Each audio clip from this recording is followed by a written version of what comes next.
Hi friends, మన ఛానల్లో రైస్‌లోకి, చపాతీలోకి చాలా టేస్టీగా ఉండే క్యాలీఫ్లవర్ కర్రీని చాలా సింపుల్‌గా ఎలా చేయాలో చూసేద్దాం.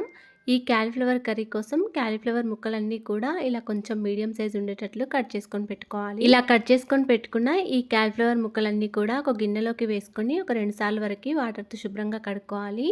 తర్వాత దీనిలో తగినన్ని వాటర్ వేసుకొని ఒక టీ స్పూన్ వరకు సాల్ట్ వేసుకొని స్టవ్ ఆన్ చేసుకొని స్టవ్ మీద పెట్టుకోవాలి. నీళ్లు ఇలా కొద్దిగా పొగలు వచ్చే వరకు ఉంచుకొని స్టవ్ ఆఫ్ చేసుకోవాలి.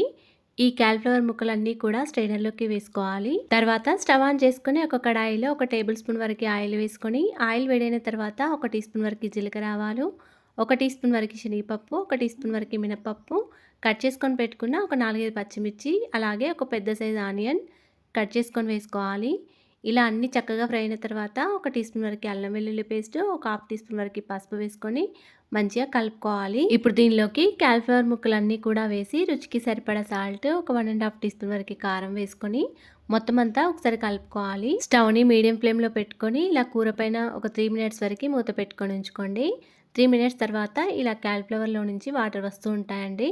ఈ వాటర్ పోయేదాకా ఉంచుకొని చివరిగా కొద్దిగా కొత్తిమీర వేసి కూర అంతా కలుపుకొని ఇలా దగ్గరగా అయ్యే వరకు ఉంచుకోవాలి. అంతేనండి, ఎంతో టేస్టీగా సింపుల్గా చేసుకునే క్యాలీఫ్లవర్ కర్రీ రెడీ అయిపోయింది. వీడియో నచ్చితే లైక్ అండ్ ఫాలో చేయడం మర్చిపోకండి. Thanks for watching.